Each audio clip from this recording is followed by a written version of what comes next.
Blitz. It's Super Bowl 59. We are here at Media Pro. I've got Scott Morganroth with me from it's Motor City Mad Max. That's a mouthful. How are you today? Oh, I'm doing great, Deb. Glad to be here with you. It really is. Every time we have a chance to do stuff together, Yes. It's always great. We have a great collab going on. We always have a great time. You tell me, you've been in media for years now. What, you said 40 years? Over 45 years. What got you started? You know, that's a great question. My dad owned a sporting goods store back in the 70s, and I'll never forget the time where he had a manager by the name of Sam Greenblatt, who used to be a regular guest on Sports Talk WXYZ in Detroit.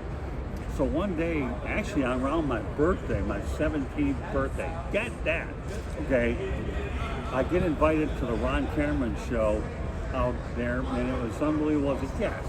And you know what, we go in there, and all of a sudden I got to know the producer, George Eichhorn, and there was my break into radio. So I ended up hanging out there for about a week as an intern. I've always been a sports guy my entire life anyhow. George leaves a couple weeks later and I become the producer. Wow. And then it began to take off from there. Okay. And what have you covered over the years? Super Bowl. This is my 5th Super Bowl.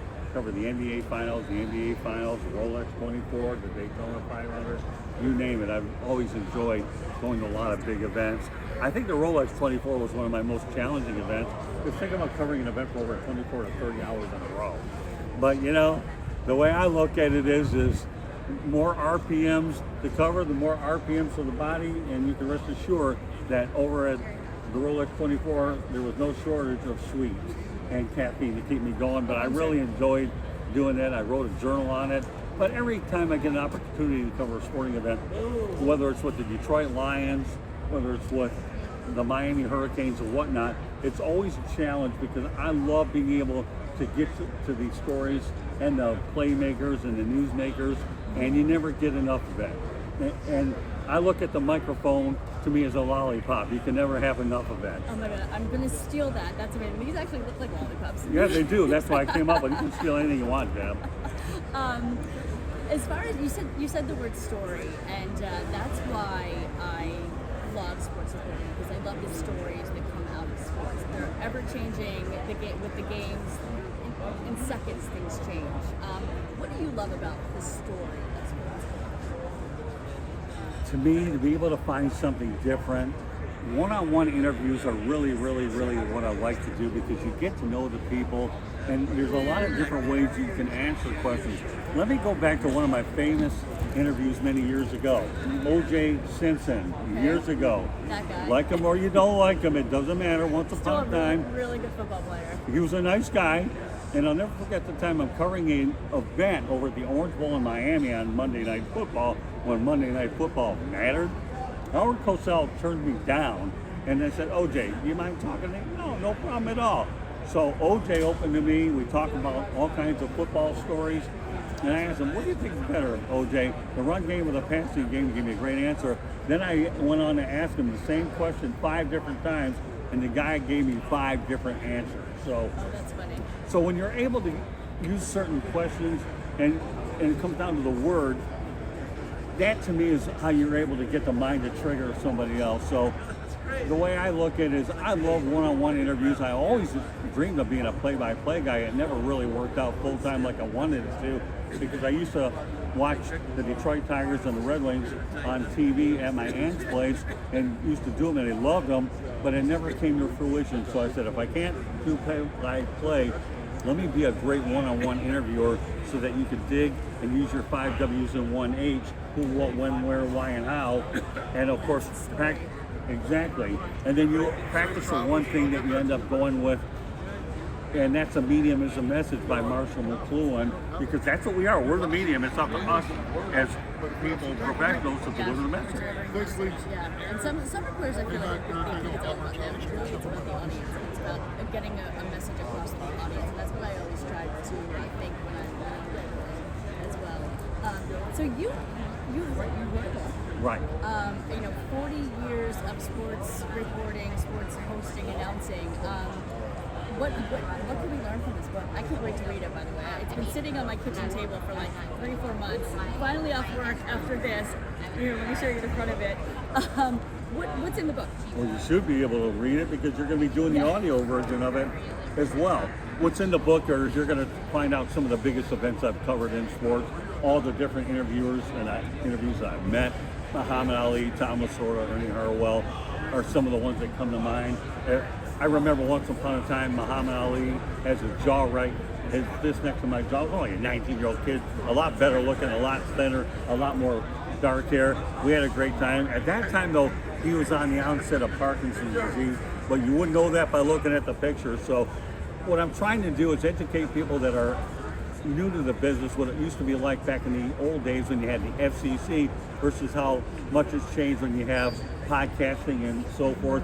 I haven't been able to incorporate podcasting into my vocabulary a lot because I'm such a broadcaster, and I don't even know how to be able to transition over from one to the other. More radio and TV, and I struggle as well with the podcast word, but it's basically TV.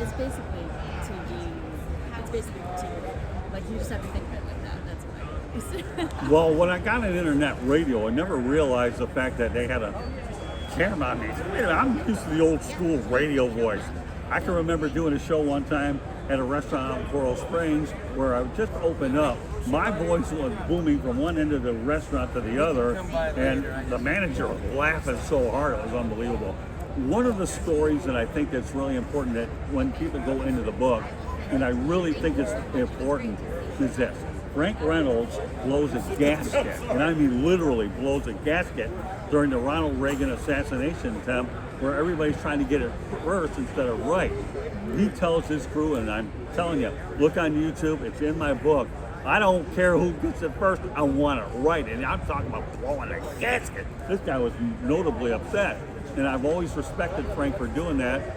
When I was in Arlington, I went to Arlington Cemetery. I went ahead and visited Frank's casket and said, you know what, Frank, I love you very much. Thanks for talking about a lot of what stands for.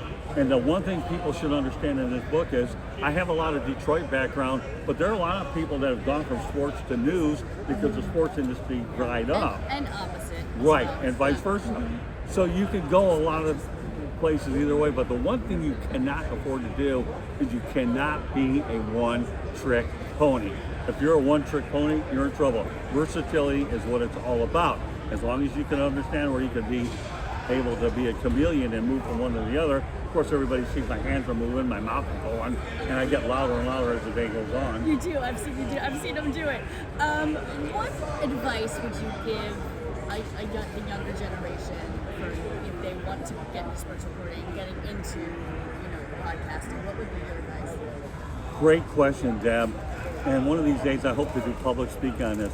I think you have to be a great writer in order to be a great broadcaster. Writing is a fundamental of everything. Right, because to be able to command the language like you do makes it a lot smoother transition to be able to go out there and talk it. If you can't be a good writer, then you're not going to be able to talk it. It doesn't mean you can't talk it, but the more command you have, and that's what I've done. Over 45 years, I've always continued to write. You can start your own blog if you have to. Put it out there. It doesn't matter.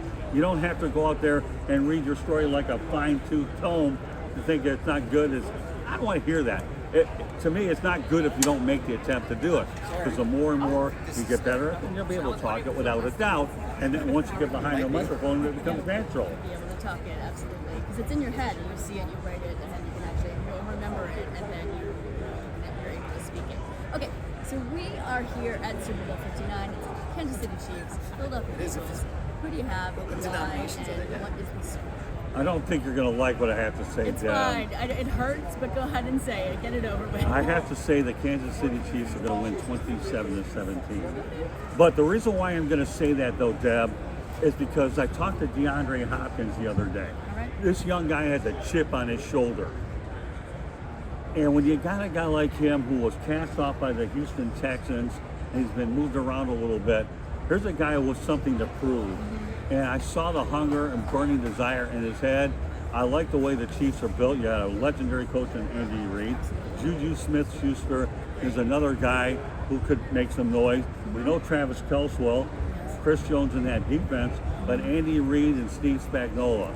So I think the Eagles have a chance. Of course they have a chance. They're one of two teams that have a chance to win it. And you never underestimate Jalen Hurts and Saquon Barkley.